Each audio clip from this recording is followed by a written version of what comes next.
Hello friends, welcome back to Sahaj study point. Friends, अब हम आज करने जा रहे हैं साइकोलॉजी का आपका ये एक यूनिट आपका जो है उसमें से जो सिद्धांत है ये गेस्टाल्टवाद सिद्धांत। तो आज इसके बारे में हम पढ़ेंगे। तो जो अधिगम की संरचनावादी सिद्धांत है उनके अंतर्गत आते हैं। इनको हम अधिगम के संरचनावादी सिद्धांत भी कहते हैं, या इनको जो नाम है वो गेस्टाल्टवादी सिद्धांत जो है वो दिया गया है। तो देखिए, आपके लिए जो ये वाला जो है ये जो चित्र वगैरह से है आपको बहुत अच्छे से समझ में आने वाला है। इसमें जितनी भी जो मनोवैज्ञानिक या प्रतिपादक करता है उनके जितने भी हैं मैं फ़ोटोज़ आपके सामने इसमें लेके आई हूँ, जिससे आपको समझ भी आ जाएगा कि कौन कौन थे ये लोग। तो चलिए फ्रेंड्स, स्टार्ट करते हैं अपना आज का ये चैप्टर। तो देखिए, जो गेस्टाल्टवाद है आप लोग सोच रहे होंगे कि इसका जो है शुरुआत कैसे हुई थी। तो मैं बता दूं कि जो सबसे पहले 1911 ईस्वी में, कब, तो 1911 ईस्वी में, क्या ध्यान रखना है आपको, 1911 ईस्वी। तो सबसे पहले 1911 ईस्वी में जर्मनी के विद्वान, कहाँ के, जर्मनी के, तो देखें, तो सबसे पहले 1911 ईस्वी में जर्मनी के विद्वान थे।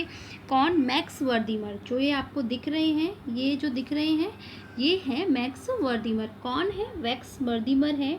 तो सबसे पहले 1911 ईस्वी में जर्मनी के जो विद्वान थे मैक्स वर्दीमर, इन्होंने जो थॉर्नडाइक के विचार हैं उनका खंडन किया। क्या किया था इन्होंने जो थॉर्नडाइक थे उनके विचारों का खंडन किया। क्यों, कि जिसमें कहा गया कि जो प्राणी है प्रयास व त्रुटि से सीखता है। आप सबको पता होगा, आप अच्छे से जानते हो सब लोग, कि जो थॉर्नडाइक ने जो अपना नियम दिया था उसमें उन्होंने कहा था कि जब एक प्राणी है वो प्रयास और त्रुटि से सीखता है, यानी प्रयास और भूल के सिद्धांत से सीखता है। तो इन्होंने उसका जो है, जो मैक्स वर्दीमर है, इन्होंने उसका खंडन करना चाहा और खंडन किया। तो जो मैक्स वर्दीमर है इन्होंने 1912 ईस्वी में, कब, तो देखिए 1912 ईस्वी में जो ये मैक्स वर्दीमर हैं ये एक जो है गेस्टाल्टवाद नामक पुस्तक लिखेंगे। कौन सी पुस्तक, गेस्टाल्टवाद। तो ये जो है इन्होंने गेस्टाल्टवाद नामक पुस्तक लिखी, और इन्होंने क्या किया, उसमें पहली बार उन्होंने जर्मन भाषा में, कौन सी भाषा में, ये जर्मनी के थे, तो इन्होंने जर्मन भाषा में गेस्टाल्टवाद जो वर्ड है, जो शब्द है, इसका उपयोग किया, और इसलिए ही इन्हें गेस्टाल्टवाद का जनक कहते हैं। तो अब आपको आई होप सो बहुत अच्छे से समझ में आ गया होगा कि जो मैक्स वर्दीमर हैं इनको जो है गेस्टाल्टवाद का जनक क्यों कहा जाता है। तो एक बार मैं वापस से रिपीट कर देती हूँ, बहुत इंपॉर्टेंट लाइन है ये, आप ध्यान रखना कि सबसे पहले 1911 ईस्वी में जर्मनी के विद्वान मैक्स वर्दीमर ने थॉर्नडाइक के विचारों का खंडन किया था, और उसमें क्या कहा था कि जो प्राणी है वो प्रयास और त्रुटि के सिद्धांत से सीखता है। तो जो मैक्स वर्दीमर है इन्होंने 1912 ईस्वी में क्या किया, जो गेस्टाल्टवाद है ऐसी उस नाम से एक पुस्तक निकाली, उन्होंने लिखी अपनी पुस्तक, तो जिसमें पहली बार जर्मन भाषा जो है उसके गेस्टाल्ट जो शब्द है उसका उपयोग किया, इसलिए इन्हें गेस्टाल्टवाद का जनक कहते हैं। और जो गेस्टाल्ट जो शब्द होता है उसका अर्थ क्या होता है, समग्र या पूर्णाकार। तो उसका अर्थ होता है समग्र या पूर्णाकार। ये भी याद रखना, कई बार ये वाला फैक्ट भी एग्जाम्स में पूछा जा चुका है, आगे भी पूछा जाएगा। समग्र या पूर्णाकार जो है वो गेस्टाल्ट का जो शब्द होता, जो अर्थ है वो होता है। तो जो मैक्स वर्दीमर है इन्होंने अपने विचारों को आगे बढ़ाने के लिए जो हैं, जो कोहलर हैं, उनसे 1916 से और 1920 के बीच में एक सुल्तान नामक वन मानुष पर, तो कौन था वो, सुल्तान नामक जो चिंपैंजी था, एक वन मानुष कह लो, चिंपैंजी कह लो, तो उस पर विभिन्न परिस्थितियों में प्रयोग किए थे।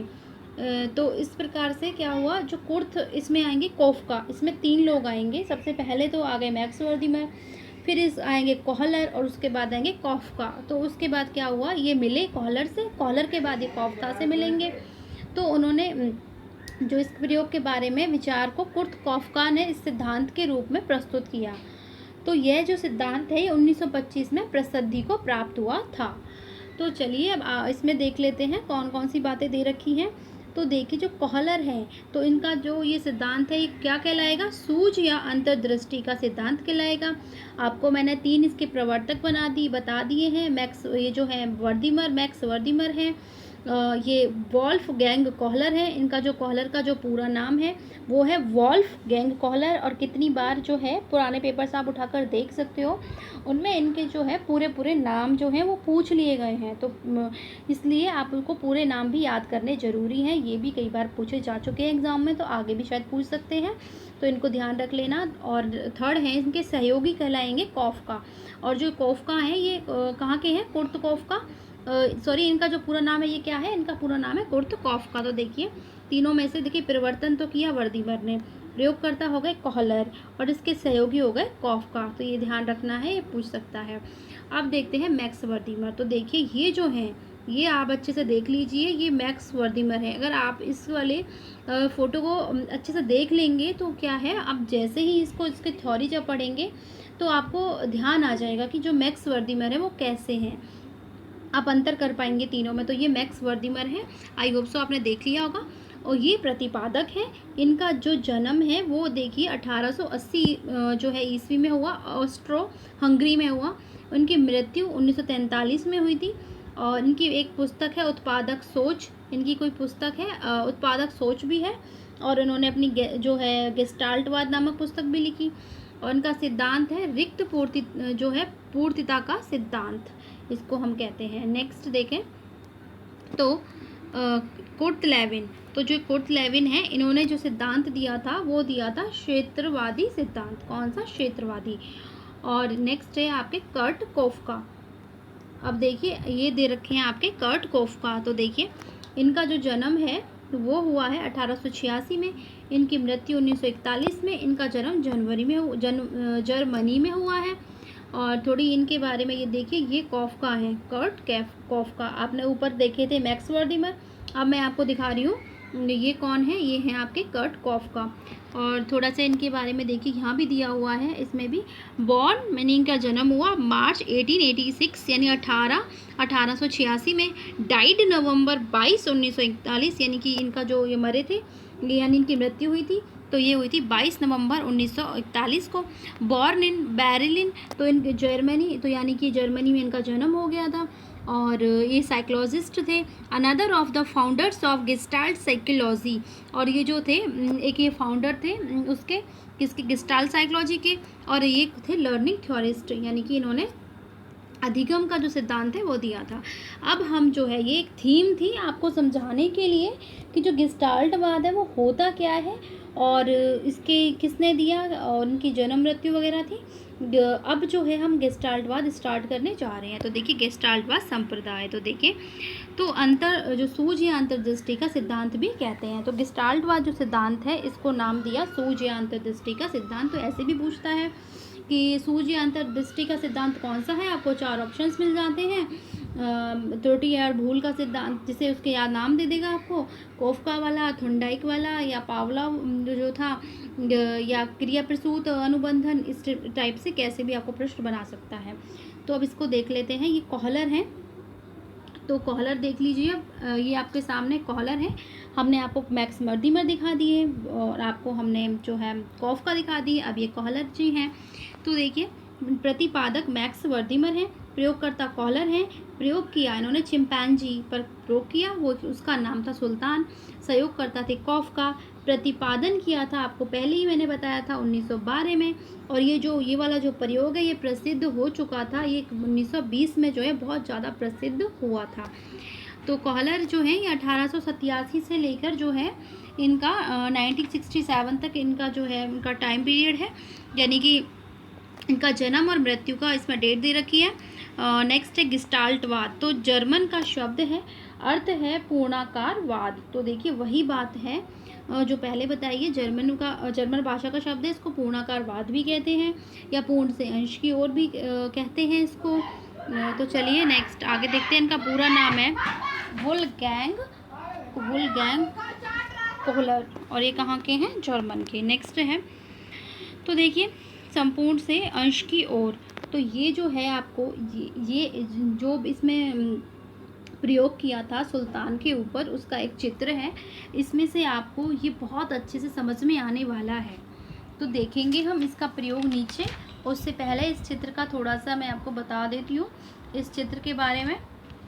तो देखिए ये जो है, ये है जो सुल्तान है हमारा, ये सुल्तान है, चिंपैंजी है, और ये जो है इसके हाथ में एक बॉक्स है, ये जो लेकर जा रहा है, और ये केले लटके हुए हैं, ऊपर केले का गुच्छा है। यहाँ पर जो है एक जाल लगा हुआ है, इस टाइप से ये जाल है, ये बंद कर रखा है, जाल के अंदर ये छोड़ा हुआ है। और उसके बाद में ये जो है सबसे पहले क्या होता है कि ये एक बॉक्स पर चढ़ता है, उससे इसके केले हाथ में नहीं आएंगे। ये दूसरा बॉक्स लगाता है, उससे भी नहीं आएंगे, तो लास्ट में क्या है, ये 3 बॉक्स लगा लेगा। और एक यहाँ पर छड़ होती है जिससे इन केलों को पकड़ लेगा आसानी से और इनको खा लेता है। तो इस टाइप से जो सिद्धांत है ये इस टाइप से कंप्लीट हो जाएगा। एक बार आप ये अच्छे से देख लीजिए इस चित्र को। हम आगे चलते हैं, इस सिद्धांत के बारे में पढ़ते हैं। तो चलिए स्टार्ट करते हैं अपना ये सिद्धांत का ये जो प्रयोग है। तो देखिए, पहला नंबर, सुल्तान को केले खाने के लिए अचानक सूझ उत्पन्न होती है। सबसे पहले क्या होता है, एक कमरा होता है और उसमें जो बाहर है उसमें जाल लगा होता है, बाहर जाने का रास्ता नहीं होता, कमरे में इसको बंद कर दिया जाता है।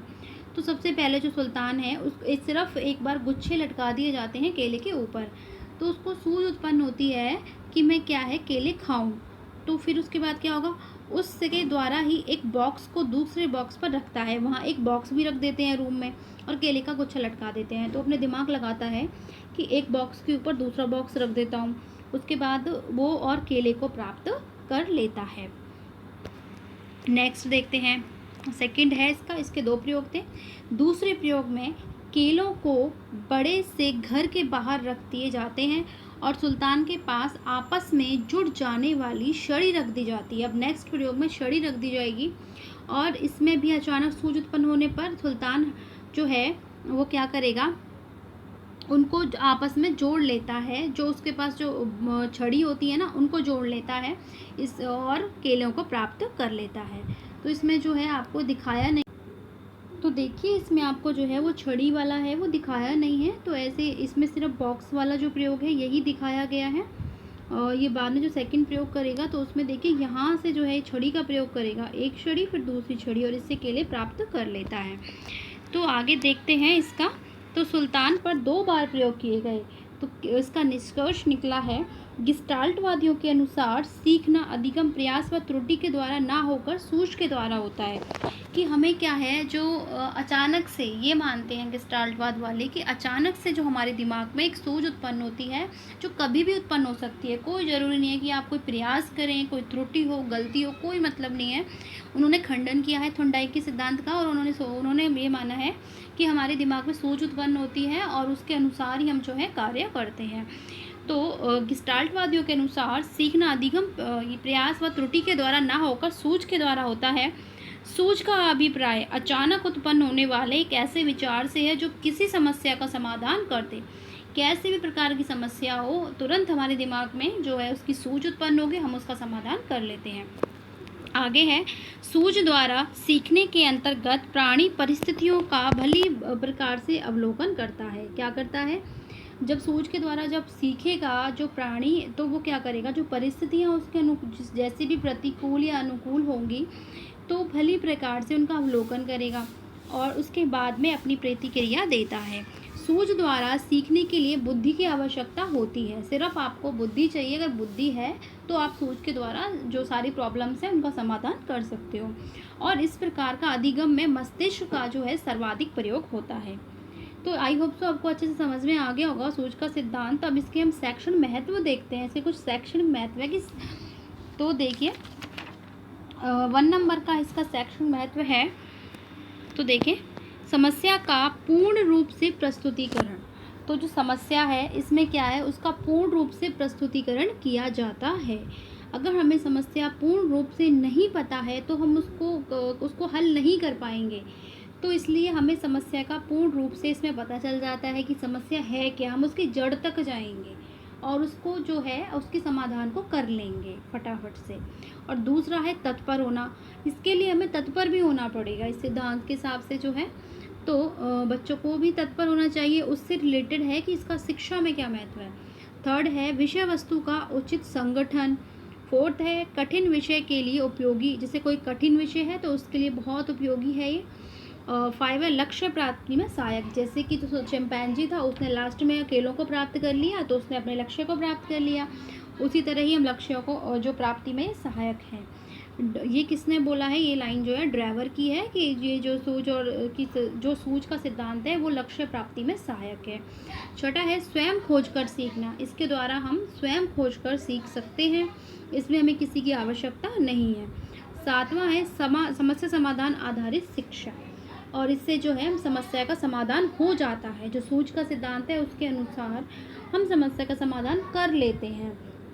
और देखिए इसके कुछ और पॉइंट्स मैं बता दूं शिक्षा के महत्व में और क्या इम्पोर्टेंट हो सकते हैं। तो देखिए जो इस सिद्धांत के आधार पर पाठ्यक्रम का निर्माण किया जाता है। सूझ का सिद्धांत है ना, तो इसी के आधार पर पाठ्यक्रम का निर्माण होता है। और जो पूर्ण से अंश की ओर शिक्षण सूत्र जो है वो भी इसी पर आधारित है। किस पर आधारित है? इसी गेस्टाल्टवाद पर आधारित है। ये सिद्धांत तर्क और चिंतन के विकास में मदद करता है, और जो ये सिद्धांत है सूझ के महत्व को स्पष्ट करता है। तो फ्रेंड्स ये जो था गेस्टाल्टवाद, आई होप सो आपको बहुत अच्छे से समझ में आ गया होगा। अगर आपको पसंद आया हो तो प्लीज़ चैनल को ज़्यादा से सब्सक्राइब करें, लाइक करें, शेयर करें, कमेंट करें। और जो है इसी टाइप से मैं आपके लिए जो और भी सिद्धांत लेके आऊँगी। अगर आपको पसंद आए हो तो प्लीज़ कमेंट ज़रूर करना, नीचे बताना। अगर आपको और भी इस टाइप से अगर सिद्धांत चाहिए मैं समझाऊँ तो, अगर आपको पसंद आए तो मुझे कमेंट करके बता देना। तो फ्रेंड्स आई होप सो आपकी स्टडी भी बहुत अच्छी चल रही होगी। तो फ्रेंड्स आज की वीडियो में इतना ही। Thank you for watching. मिलते हैं नेक्स्ट वीडियो में। Okay friends, thank you.